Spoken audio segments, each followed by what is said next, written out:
The Axis alliance of Germany, Italy, and Japan was formed with one goal in particular: to contain and combat the Soviet Union.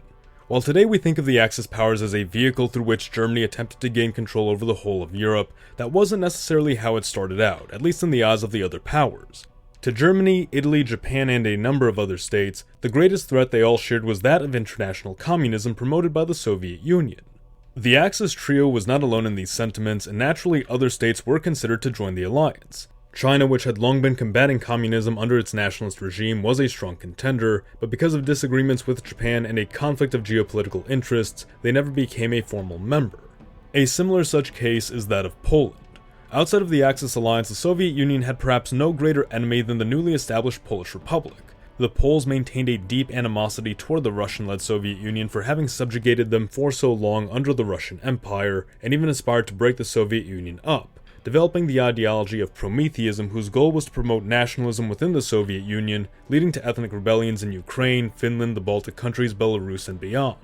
Poland was also less than democratic at the time. The nation had largely been under the control of General Joseph Pilsudski and his inner circle, who exercised near dictatorial and nationalistic control over the country, especially following the 1926 coup, in which he introduced to Poland the policy of sanation, a system of authoritarian rule deemed necessary for the healing of the country. Even following Pilsudski's death, his policies would be enshrined by a new nationalistic and semi-authoritarian constitution which officially remained in effect until Poland's occupation by the Soviet Union. With these factors in mind, Poland seems like it would have been a prime contender for Axis membership. However, disagreements between Germany and Poland lingered, primarily territories which Germany lost after World War I and which saw annexation to the new Polish state, namely the Free City of Danzig. It was this city which formed the basis of Germany's invasion of Poland in our world, a city which was 98% German, which sought reunion with Germany, but which Poland refused, given its strategic value to the Poles. But what if that changed? What if in an alternate timeline, Germany and Poland were able to put aside their differences, and Poland joined the Axis powers? Hello audience, Mr. Z here with another alternate history video for you. If you're new to the channel, welcome. We have videos like this every week, so be sure to subscribe and stay tuned. Before we go any further, I'd like to take a moment to thank everyone who's donated to us on Patreon, Utreon, and right here on YouTube through channel memberships. Your donations really go a long way to keeping this channel going, and by donating to us across any of these platforms, you'll get access to some great perks including physical merch, a custom designed flag wallpaper, and access to an exclusive members-only Discord server where you can enter your scenarios for a chance to have them made into full videos. You can follow the pop-up on screen here, or go to the comment section or description to visit any of these pages and support our channel, and of course you can do so by clicking the join button right below this video. If you can't donate anything, consider subscribing and sharing this video to help the channel out. Now, back to the video. The effects of Poland joining the Axis powers would be immense. After all, the invasion of Poland was the impetus for France and Britain to declare war against Germany and ultimately bring about the outbreak of World War II. In our world, the Germans wound up establishing a non-aggression pact with their ideological enemies of the Soviet Union, and Poland became a target for partition. In this alternate timeline, a Germany which became aligned with Poland following a concession of Danzig in exchange for payment of some sort would see the two coordinate an invasion and balkanization of the Soviet Union. With an invasion being launched this early on, the Soviets would not have had the opportunity they did in our world to achieve partial industrialization and militarization. They also would not be faced with a half-preoccupied German army, but an entire German war force combined with that of Poland. Suffice to say, any coordinated effort between Germany and Poland to invade and conquer the Soviet Union would turn out successful. Tacked onto this would also be the fact that without the war against Britain, the United States would not be able to provide Lend-Lease to the Soviet Union, leaving them with even greater supply shortages than they had in our timeline. Naturally, Germany would be geographically removed from the post-Soviet states, and Poland would be the greatest benefactor from this conquest. However, Germany would still have a role alongside Poland in determining the ruling governments of the new post-Soviet nation-states, and would have an opportunity to establish various German-owned businesses and industries within these states to take advantage of Ukrainian, Finnish, and Belarusian resources without needing to personally administer them. In a timeline in which World War II never happens, Germany grows stronger, Poland grows stronger, and continental Europe, not through conquest but through a sheer shifting of power, sees continental influence move away from states like France and Britain and toward Germany, Italy, and Poland. France, never being invaded by Germany, would face a new kind of crisis. In the years leading up to France's invasion by Germany in our timeline, the country had been experiencing significant political turbulence, clashes between far-right and far-left factions.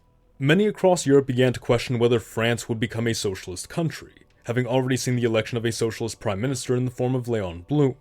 or if it would go the route of its neighbors of Italy, Spain, and Germany and adopt an authoritarian right-wing regime under a group like the French Popular Party led by Jacques Doriot or one of the emerging proto-de Gaullish factions.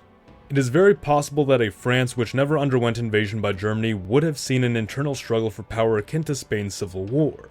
Whether it would reach the level of civil war is debatable, however, there would certainly be a power struggle which would escalate to at minimum small-scale political violence. However, with a stronger Germany and a stronger Axis alliance, it's quite possible there would have been a push for a friendly right-wing regime within France by these countries. If such a regime came to power, there would almost certainly be major backlash by radical left-wing factions. However, in this alternate timeline with the Soviet Union being suppressed far earlier on, there would not be a powerful communist force to support the left-wing factions of the French Civil War as the Soviets had supported the Republicans in the Spanish Civil War. Though that being said, because of the Soviet Union's collapse, a good number of Soviet radicals may have found refuge in France and will end up leading France's communist or socialist faction. And then of course we need to ask, what would become of Britain? Caught in a situation of not favoring a pro-German government within France nor a pro-communist government, Britain would probably prop up a third faction, likely led by de Gaulle, to restore Republican rule within the country.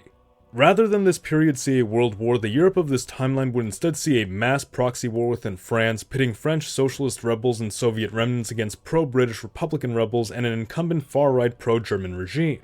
Depending upon how much Britain and Germany invest in this war, we could very well see France emerge from the conflict divided, with Republican and minor socialist elements coalescing into an independent state along the coast, primarily encompassing Normandy and Brittany.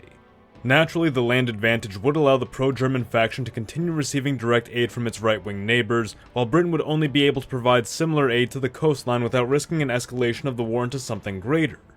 With both France and Russia having been utterly pacified, Germany's two greatest continental adversaries would be defeated, and Britain would begin to fear that they would become Germany's next target, the Germans having sought to challenge Britain's hegemony over global trade since before World War I. But Britain would not be the only country feeling nervous at this point. Poland, not trusting the Germans in the long term, would be pursuing means of strengthening its own position among the post-Soviet states, with the aim of establishing its envisioned intermarium alliance. Now less so for the purpose of creating a buffer between Germany and Russia, and more so to establish a secure front against the Germans. Ukraine, Belarus, and the Baltics would become the earliest supporters of this endeavor, putting behind Poland the manpower necessary to deter German aggression for the time being. A fragile peace would exist between Germany and Poland, as on the German side there would still be desires for the land and resources of the East, while for Poland distrust of the Germans for their participation in the historic partitions of Poland alongside Russia would not fade so quickly.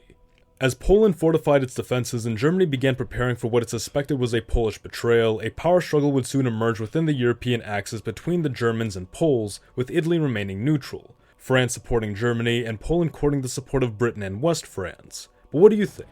What might have happened had Poland joined the Axis? Let us know your thoughts in the comments below. The US of Z thanks for watching. Mr. Z, out.